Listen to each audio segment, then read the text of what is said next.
ബിനീഷുമായ ഒരു സൗഹൃദം എങ്ങനെയാണ്? എൻ്റെ ഏറ്റവും അടുത്ത സുഹൃത്താണ്. ഞങ്ങൾ ഒരുമിച്ച് 1999 മുതൽ ഒരുമിച്ച് പഠിക്കും. ബിനീഷ് എൻ്റെ 1 വർഷം സീനിയർ ആയിരുന്നു. അന്നേ അടുത്ത സുഹൃത്തുക്കളാണ്. അന്നേ അടുത്ത സുഹൃത്തുക്കളാണ്. PDCക്ക് ശേഷം ഞങ്ങൾ ഒരുമിച്ചാണ്. ഇപ്പം അറിയാലോ, അന്ന് ഞങ്ങൾ LDFിൻ്റെ ഭാഗമാണ്. അതുകൊണ്ട് തന്നെ AK സെൻറ്ററുമായിട്ടും കോടിയേരി അംഗങ്ങളുമായിട്ടും വിനോദിനി ആൻറ്റിയായിട്ടും ഞങ്ങൾ ബിനീഷിനേട്ടൻ ബിനോയൊക്കെ ആയിട്ടും ഞങ്ങൾ ഒരുമിച്ചാണ് ജീവിച്ചു വന്നത്. ഞാൻ പറഞ്ഞത് ഇപ്പോൾ എക്സാലോജിക്കൽ ടി വീണക്കെതിരായ തങ്ങളുടെ പരാതിയൊക്കെ ബിനീഷ് ഒട്ടുമേ അറിയാതിരിക്കുമോ? 100% ഞാൻ പറഞ്ഞിട്ടുണ്ട്. ഇങ്ങനെ പരാതി പോകുന്നത് ഇല്ല, ഞാൻ എൻ്റെ ഓഫീസിൽ വെച്ചല്ല എൻ്റെ ഒരു പെറ്റീഷൻസും പ്രിപ്പയർ ചെയ്തത്. കാരണം ഇതിനൊരു രഹസ്യാത്മകത, ഞാൻ ആരോടാണ് പോരാടാൻ പോകുന്നതെന്ന് എനിക്ക് നന്നായിട്ട് അറിയാവുന്നതുകൊണ്ട് തന്നെ ഞാനൊരു രഹസ്യാത്മകത ഞാനും എൻ്റെ അഭിഭാഷകരെല്ലാം അദ്ദേഹത്തിൻ്റെ ഓഫീസിലുള്ള സ്റ്റാഫുകളും അല്ലാതെ അവർ 2 പേരെ അസൈൻ ചെയ്തിരുന്നു. അവരെ പുറത്തു പോലും നമുക്ക് അത്ര ഉറപ്പുള്ള രീതിയിൽ 2 പേരെ അസൈൻ ചെയ്തിരുന്നു. അവരും അത് മെറ്റീരിയൽ കളക്ഷൻസിന് വേണ്ടി 2 പേരെ അസൈൻ ചെയ്തു. ഞങ്ങൾ 4 പേരല്ലാതെ മറ്റാരും അറിഞ്ഞില്ല. കേസ് ഫയൽ ചെയ്തതിന് ശേഷം ഞാൻ ഓഫീസിലെത്തി. ഓൺലൈൻ ഫയൽ ബിനീഷിനോട് പറഞ്ഞില്ല. നിനുവിൻ്റെ അടുത്ത് പറഞ്ഞാൽ ആളിയ ഞാനിങ്ങനെ ഒരു കേസ് ചെയ്തിട്ടുണ്ട്. നിൻ്റെ ഇഷ്ടം, നിൻ്റെ കാര്യം, നിൻ്റെ രാഷ്ട്രീയം, ഞങ്ങൾ അറിഞ്ഞിട്ടില്ല.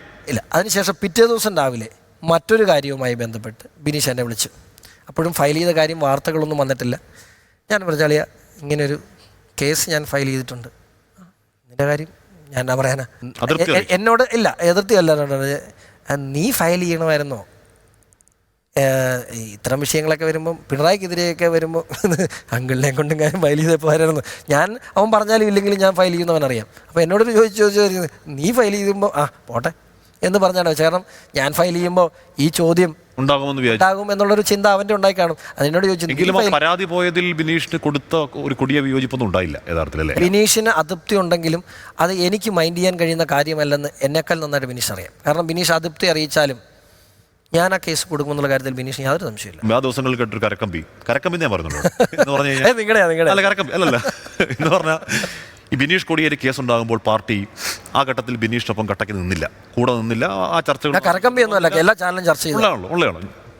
അല്ല, കരക്കമ്പി ഇനി വരാനുള്ളതാണ് എന്ന് പറഞ്ഞാൽ അപ്പോൾ അന്ന് അതിലെ ബിനീഷിന്റെ ആ ഒരു ദേഷ്യം, അമർഷം വീണക്കെതിരായ പരാതിയിൽ ഷോണിലൂടെ പ്രവർത്തിച്ചു എന്നൊരു കരക്കമ്പി കേട്ടതാണ്.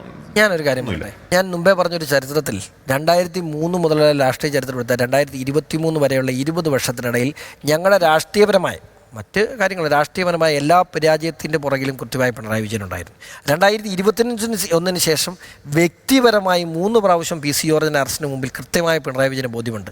2023 എനിക്കെതിരെ ദിലീപിൻ്റെ സഹോദരൻ, നടൻ ദിലീപിൻ്റെ സഹോദരൻ ഞാനും കൂടെ അന്വേഷണ സംഘത്തിനെതിരെ ഗൂഢാലോചന നടത്തിയെന്ന് പറഞ്ഞ എഫ്ഐആറുള്ള ചാർജ് ഇവിടെ JFMC3 എറണാകുളത്ത് ഫയൽ ചെയ്തിട്ടുണ്ട്. അറിഞ്ഞിട്ട് പോലും ഇല്ല. കേസ് താങ്കൾ ഈ പറയുന്ന വ്യാജ വാട്സാപ്പ് സ്ക്രീൻഷോട്ട് ഉണ്ടാക്കി എന്ന് പറഞ്ഞാൽ ദിലീപ് വിരുദ്ധരുടെ കൂട്ടായ്മ എന്നുള്ള നിലയ്ക്ക് ദിലീപിനെ പൂട്ടണം എന്നൊരു വ്യാജ വാട്സാപ്പ് ഉണ്ടാക്കി ദിലീപിന്റെ സഹോദരൻ ഇട്ട് കൊടുത്തു എന്നാണ് കേസ്. അതെ, അതിന് ചാർജ് കൊടുത്തിട്ടുണ്ട്. അപ്പോൾ എന്നോട് ചോദിച്ചു ഇത് ആരയച്ചെന്ന്.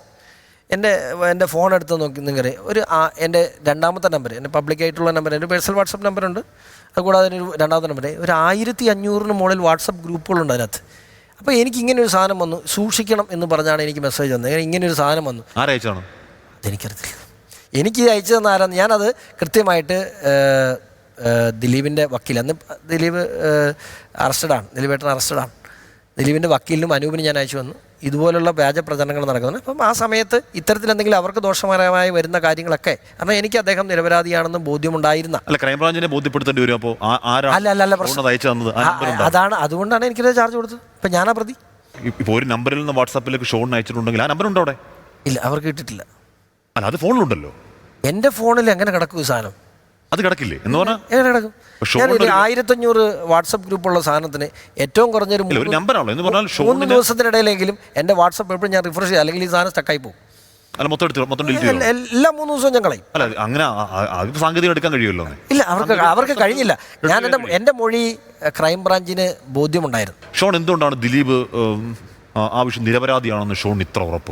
എൻ്റെ ഒരു ഒറ്റ ഉത്തരവുള്ളൂ. ഞാനൊരു പെൺകുട്ടിയുടെ പിതാവാണ്. എൻ്റെ അമ്മായിച്ചന് ആക്സിഡൻ്റ് ആയതിന് ശേഷം എന്നെ ഏറ്റവും അധികം എൻ്റെ അമ്മായിച്ചനെ അന്വേഷിച്ച വ്യക്തി ദിലീപാണ്. ആ ഒരു ആത്മബന്ധം അദ്ദേഹത്തിനുണ്ടായിരുന്നു. ദിലീപ് അതിബുദ്ധിമാനായ ഒരു നടൻ മാത്രമല്ല, അതിബുദ്ധിമാനായ ഒരു ബിസിനസ്സുകാരനും കൂടെയാണ്. അദ്ദേഹം ഒന്നേന്ന് തുടങ്ങി ഇവിടം വരെ എത്തിയ ആളാണ്. കേരളത്തിൽ ഹാഷ്മി വിചാരിക്കുന്നുണ്ടോ ഇത്തരത്തിലൊരു ക്രൈം? കോടതിയിലെത്തി ജയിലിലേക്ക് പോയില്ലേ ദിലീപ്? എൻ്റെ വ്യക്തിപരമായി ഷോൺ ജോർജിന്റെ മാത്രം ചിന്താഗതിയാണ്. ബോധ്യമാണ്. പക്ഷെ താങ്കളുടെ പിതാവ് ഈ പറഞ്ഞ അതിജീവിതയെ എന്ത് വൃത്തികെട്ട വാക്കുകൾ കൊണ്ട് അവഹേളിച്ചു ഷോൺ? അദ്ദേഹത്തോട് ചോദിക്കണം.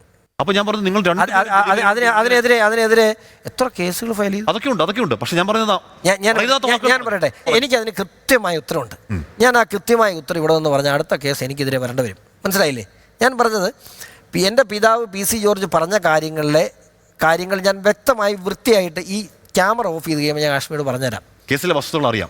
അതെ, അപ്പോൾ അതുകൊണ്ട് അത് അറിയാം. കേസ് കാരണം വെച്ചാൽ ഇതുമായി ബന്ധപ്പെട്ട് നടന്നിട്ടുള്ള കാര്യങ്ങളെ സംബന്ധിച്ച് ഒരു 80% കാര്യങ്ങൾ എനിക്ക് അറിയാവുന്നതുകൊണ്ട് തന്നെ ഈ ക്യാമറ ഓഫ് ചെയ്ത് ഞാൻ പറഞ്ഞുതരാം. അല്ലെങ്കിൽ ഞാൻ വീണ്ടും അവമാനിച്ചതായി എനിക്കെതിരെ ഇനി അടുത്ത കേസ് കൊണ്ടുണ്ടാകും. ഗൂഢാലോചന ഉണ്ടായിട്ടുണ്ടോ? ഷോൺ ജോർജ് അങ്ങനെ വിശ്വസിക്കുന്നുണ്ട്.